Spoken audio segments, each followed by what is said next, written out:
So I just saw... Nope. And it was pretty good. This is the newest Jordan Peele horror comedy film, and most people seem to be in agreement that this is better than Us, but not as good as Get Out. Personally, I'd probably want to rewatch his films before deciding if this is better than Get Out or not. Either way, I really enjoyed it. This was a very well-shot film that had some great visuals. I really enjoyed the performances. It had strong and memorable characters. For me, this is more of an exciting movie than it is a horror movie, although there are very clear horror elements, and it is very disturbing at times. To me, it felt like kind of a fun adventure in a way. It was engaging watching the story unravel and for new things to be discovered as the film went on. And although there were some pacing issues in the first half of this film, I might not feel that way on a second watch. I felt as though it was taking a bit too long to get to the meat of the film, but after discussing this film on my podcast, it's clear that they were setting up a lot over the film's runtime. There's a lot of reincorporated imagery and themes. There's also some clear social commentary in this film, although I'll have to watch it a second time to really fine-tune exactly what he's trying to say. We go into more detail about this on the podcast, so please check that out because I'm really interested in hearing what other people have to say. There's some parts of the film that I'm really curious about hearing interpretations for, so please comment away. I enjoyed the music in this film for the most part, although it did get very inappropriate during some pivotal scenes. There were important moments where the music felt very stereotypical and cheesy. It was just not what I wanted out of those scenes. Overall, I would definitely recommend this film. It was a fun watch, and I'm excited to see it again. So check this one out whenever, and I'm giving this one a 7 out of 10. Thank you. Another thing I saw was The Boys Season 3. Now, I reviewed the first season on this channel, and I did not review the second, mainly because my experience watching Season 2 was pretty passive. It felt like the plot moved really slowly, and things were starting to get a bit repetitive. At points, I felt like I was watching the show out of obligation. With Season 3, however, thankfully, the show feels like it's back on track for the most part. It has an extremely comedically strong opening. It pushes boundaries for explicit material being shown. It is pretty entertaining, and in my opinion, much more so than Season 2. The satire in this show is pretty great, and I loved watching them parody real-world events. There was a scene in the show where they made a parody of that comedically tone-deaf, shitty Kendall Jenner Pepsi ad. In another episode, they also took a jab at that awful John Lennon's Imagine Celebrity cover with Gal Gadot and others. Things like that were pretty funny, and I'm glad that they were included in the show. Throughout the season, there's some pretty graphic and satisfying deaths. It's kind of funny that Amazon arguably has the only two good superhero shows right now. Still, this show is not without its flaws. This show probably has some of the most egregiously annoying and repetitive product placements out of any show I've ever watched. Sure, there's often attempts to incorporate them as part of a joke, but that doesn't always work, and the sheer frequency of these ads is just incredible. Hey, do you want an Almond Joy, or a Charleston Chew, or a White Claw, or another Almond Joy, or another White Claw, or Kirkland brand alcohol, or a Shake Shack?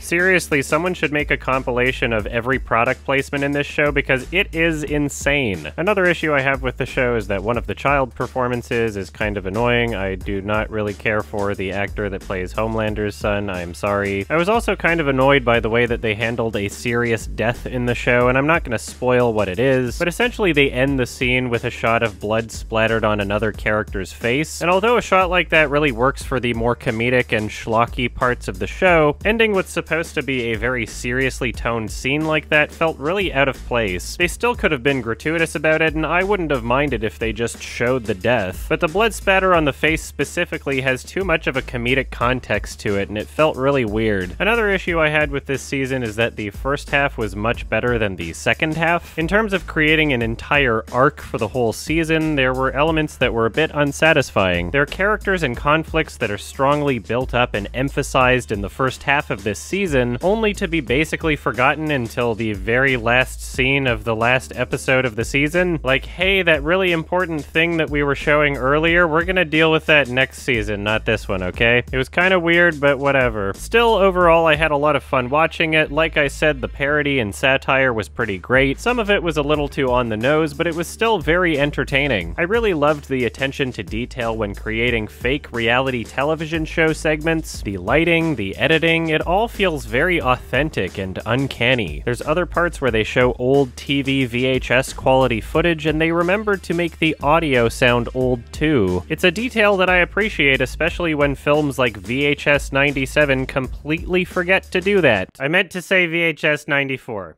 This time, it was not the 97 movie. It was 94. So yeah, this season has a lot to appreciate despite some areas that could definitely use improvement. It's a fun show and I'm excited to see what season 4 is like. Oh yeah, if you haven't seen this season already, or if you're interested in watching it a second time, my full unedited reaction to every episode in season 3 can be found on the YMS Watchalongs channel. And if you subscribe and hit the bell there, you will be notified of future live streams. So you can watch along as well, also, while I am watching it. It's fun, do it. And I'm giving this one a 7 out of 10. I guess it's closer to a 6 than an 8, but whatever.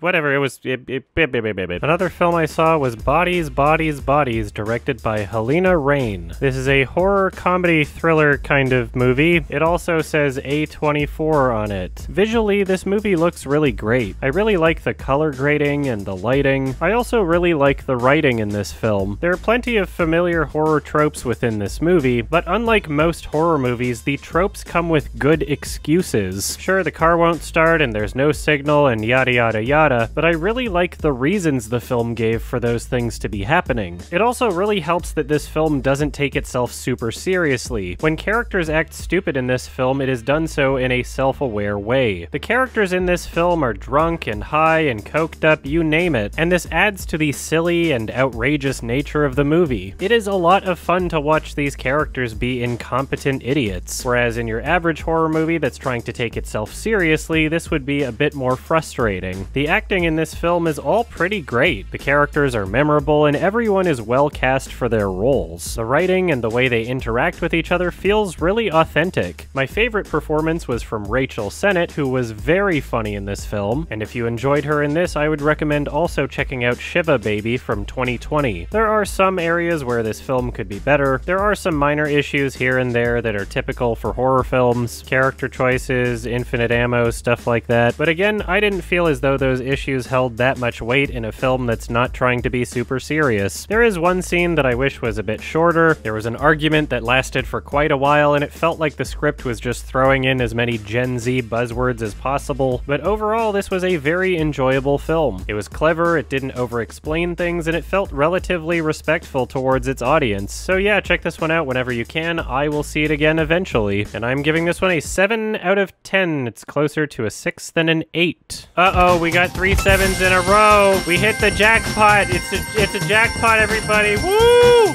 Yeah, boy! And Master Chief is deaf and can't hear that this is happening. Oh, now he's not even looking. Oh, now he looks. Now he turns to look. He's a dumb piece of shit.